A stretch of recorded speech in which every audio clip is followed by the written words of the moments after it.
Hi friends, ಎಲ್ಲ ಹೇಗಿದ್ದೀರಾ? ಚೆನ್ನಾಗಿದ್ದೀರಾ ಅಂತ ಅಂದ್ಕೊಂಡಿದ್ದೀನಿ. ಎಲ್ಲರಿಗೂ ಹ್ಯಾಪಿ ನ್ಯೂ ಇಯರ್ ಫ್ರೆಂಡ್ಸ್. ಎಲ್ಲ ಬೆಳಿಗ್ಗೆ ಎದ್ಬಿಟ್ಟು ದೇವಸ್ಥಾನಕ್ಕೆ ಹೋದ್ರಾ ನ್ಯೂ ಇಯರ್ ಅಂಥೇಳಿ ಕಮೆಂಟ್ ಮಾಡಿ.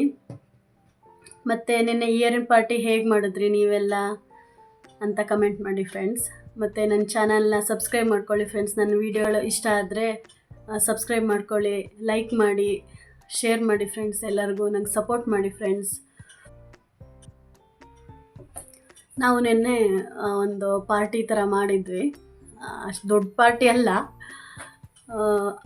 ಏನೇನು ಮಾಡಿದ್ವಿ, ರೆಸಿಪೀಸ್ ಎಲ್ಲ ಏನೇನು ಮಾಡಿದ್ವಿ ಅಂತ ಹೇಳಿಬಿಟ್ಟು ವಿಡಿಯೋ ಹಾಕ್ತೀನಿ ನೋಡಿ.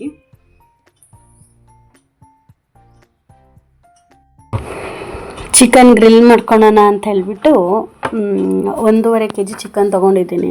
ಅದಕ್ಕೆ ಒಂದು 3 ಸ್ಪೂನ್ ಆಗ ಶುಂಠಿ ಬೆಳ್ಳುಳ್ಳಿ ಪೇಸ್ಟು, ಒಂದು ಅರ್ಧ ಸ್ಪೂನು ಅರಿಶಿನ ಪುಡಿ, 1-2 ಸ್ಪೂನು ಅಚ್ಚ ಖಾರದ ಪುಡಿ, ಸ್ವಲ್ಪ ಗರಂ ಮಸಾಲ 1-2 ಸ್ಪೂನು, 4 ಸ್ಪೂನ್ ಆಗೋಷ್ಟು ಎಣ್ಣೆ, ಒಂದು ನಿಂಬೆಹಣ್ಣು ಹಿಂಡ್ಕೊಂಡಿದ್ದೀನಿ. ನಿಂಬೆಹಣ್ಣನ್ನು ಹಿಂಡ್ಕೊಂಡು ಚೆನ್ನಾಗಿ ಕಲಿಸ್ಕೊಬೇಕು. ಉಪ್ಪು ಒಂದು ಸ್ವಲ್ಪ ಹಾಕ್ಕೊಂಡು, ಉಪ್ಪು 1-2 ಸ್ಪೂನ್ ಹಾಕ್ಕೊಂಡಿದ್ದೀನಿ. ಹಾಕ್ಕೊಂಡ್ಬಿಟ್ಟು ಚೆನ್ನಾಗಿ ಮಿಕ್ಸ್ ಮಾಡಿ ಈ ಥರ ಚಿಕನ್ಗೆಲ್ಲ ಕಟ್ಸ್ ಮಾಡಬೇಕು ಮಧ್ಯದಲ್ಲಿ. ಸ್ವಲ್ಪ ದೊಡ್ಡ ಇರುತ್ತಲ್ಲ ಪೀಸು, ಹಾಗಾಗಿ ಫಸ್ಟು ಈ ಮಸಾಲನ ಚೆನ್ನಾಗಿ ಹಚ್ಚಿ ಮ್ಯಾರಿನೇಟ್ ಮಾಡೋಕ್ಕೆ ಇಟ್ಕೊಬೇಕು. ಇದು ಮ್ಯಾರಿನೇಟ್ ಮಾಡೋಕ್ಕೆ ಒಂದು ಅರ್ಧ ಗಂಟೆ ಫಸ್ಟ್ ಮ್ಯಾರಿನೇಟ್ ಮಾಡಿ ಇಟ್ಕೊಬೇಕು. ನಿಂಬೆಹಣ್ಣೆಲ್ಲ ಹಾಕಿರ್ತೀವಲ್ಲ, ಉಪ್ಪು ನಿಂಬೆಹಣ್ಣೆಲ್ಲ ಚೆನ್ನಾಗಿ ಮ್ಯಾರಿನೇಟ್ ಆಗುತ್ತೆ. ಆಮೇಲೆ ಇದರಲ್ಲಿ ಸ್ವಲ್ಪ ಮಸಾಲೆ ಉಳ್ಕೊಂಡಿರುತ್ತಲ್ಲ, ಅದಕ್ಕೆ ಅಥವಾ ಮಸಾಲೆ ಉಳಿಲಿಲ್ಲ ಅಂದರೆ ಸೇಮ್ ಇದೇ ಮಸಾಲೆ ನಾನು ಫಸ್ಟಿಗೆ ತೋರಿಸಿದ್ನಲ್ಲ ಅದೇ ಮಸಾಲಕ್ಕೆ ಸ್ವಲ್ಪ ಮೊಸರು ಹಾಕ್ಕೊಳ್ಬೇಕು. ಇದು ಮೊಸರು ಹಾಕೋದ್ರಿಂದ ಮಾಂಸ ತುಂಬ ಸ್ಮೂತಾಗಿ ಟೆಂಡರಾಗಿ ಬರುತ್ತೆ ಗ್ರಿಲ್ ಮಾಡುವಾಗ. ಎಳೆ ಕೋಳಿ ತೊಗೊಳ್ಳಿ ಒಂದು ಸ್ವಲ್ಪ, ಮತ್ತು ತುಂಬ ಹಾರ್ಡಿದ್ರೇನು ಅಷ್ಟು ಚೆನ್ನಾಗಿ ಆಗೋದಿಲ್ಲ. ಹೀಗೆ ಮ್ಯಾರಿನೇಟ್ ಮಾಡಿಬಿಟ್ಟು ಇಟ್ಕೊಂಡಿದ್ದೆ.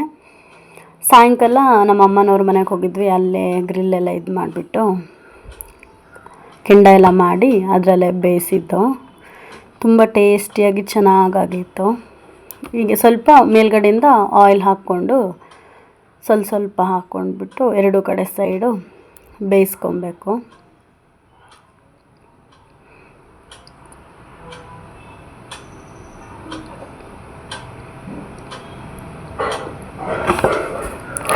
ನೀವೆಲ್ಲ ಏನೇನು ಮಾಡಿದ್ರಿ ಫ್ರೆಂಡ್ಸ್? ಇಯರ್ ಎಂಡ್ ಪಾರ್ಟಿ ಈ ಥರ 2 ಕಡೆ ಸೈಡು ಬೇಯಿಸ್ಕೊಬೇಕು.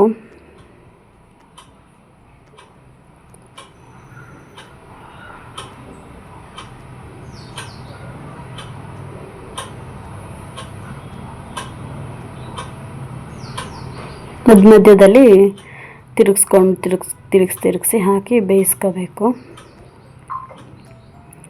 ಸುಮಾರು ಒಂದು 20 ನಿಮಿಷ ಹಿಡಿಯುತ್ತೆ ಇದು ಬೇಯಿಸ್ಕೊಳಕ್ಕೆ. ಯಾಕಂದರೆ ಸ್ವಲ್ಪ ಪೀಸ್ ದೊಡ್ಡ ಇದೆಯಲ್ಲ, ಹಾಗಾಗಿ ಇದು ಕೆಂಡದಲ್ಲೇ ಬೇಯಬೇಕು. ಹಿಂಗೆ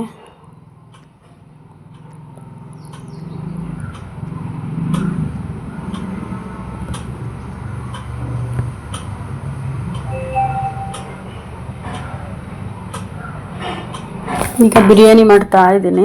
ಸಿಂಪಲ್ ಬಿರಿಯಾನಿ, ತುಂಬ ಮಸಾಲ ಬಿರಿಯಾನಿ ಮಾಡ್ತಾ ಇಲ್ಲ.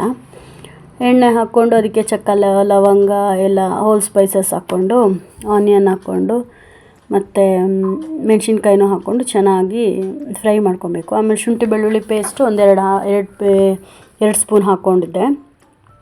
ನಾನು 3 ಲೋಟ ಅಕ್ಕಿ ಆಗೋಷ್ಟು ಮಾಡ್ತಾ ಇರೋದ್ರಿಂದ 2 ಈರುಳ್ಳಿ, 2 ಟೊಮೆಟೊ ತೊಗೊಂಡಿದ್ದೀನಿ, 3 ಟೊಮೆಟೊ ತೊಗೊಂಡಿದ್ದೀನಿ.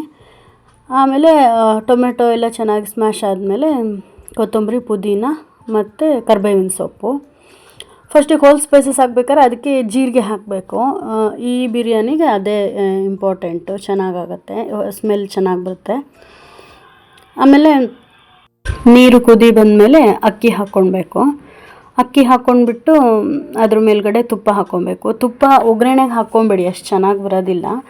ಮೇಲಿಂದ ತುಪ್ಪ ಹಾಕ್ಕೊಂಡ್ಬಿಟ್ಟು ಕುಕ್ಕರಲ್ಲಿ ಮಾಡ್ಕೊಂಡಿದ್ದೆ ನಾನು ಈಸಿ ಆಗಲಿ ಅಂತ. ಆಮೇಲೆ ಕಬಾಬಿಗೆ 3/4 kg ಚಿಕನಿಗೆ ಕಬಾಬ್ ಪುಡಿನೇ ಹಾಕ್ಕೊಂಡಿದ್ದೆ. ಶುಂಠಿ ಬೆಳ್ಳುಳ್ಳಿ ಪೇಸ್ಟು ಮತ್ತು ಅರಿಶಿಣ, ಉಪ್ಪು ಮತ್ತು ಒಂದು ಮೊಟ್ಟೆ ಹಾಕ್ಕೊಂಡ್ಬಿಟ್ಟು ಕಲಸಿಟ್ಕೊಂಡಿದ್ದೆ. ಆಮೇಲೆ ಕಬಾಬ್ ಕರೆದು ನೋಡಿ ಫ್ರೆಂಡ್ಸ್, ಆಯಿತು ನಮ್ಮದು ಪಾರ್ಟಿ ರೆಸಿಪಿಗಳು. ಬಿರಿಯಾನಿ ಮತ್ತು ಸಖತ್ತಾಗಿ ಬಂದಿತ್ತು, ಕಬಾಬು ಅಷ್ಟೇ ಚೆನ್ನಾಗಿ ಬಂದಿತ್ತು. ಚಿಕನ್ ಎಲ್ಲ ಚೆನ್ನಾಗಿ ಬೇಯುತ್ತೆ, ಗಟ್ಟಿ ಗಟ್ಟಿ ಅಂತ ಅನಿಸೋದಿಲ್ಲ.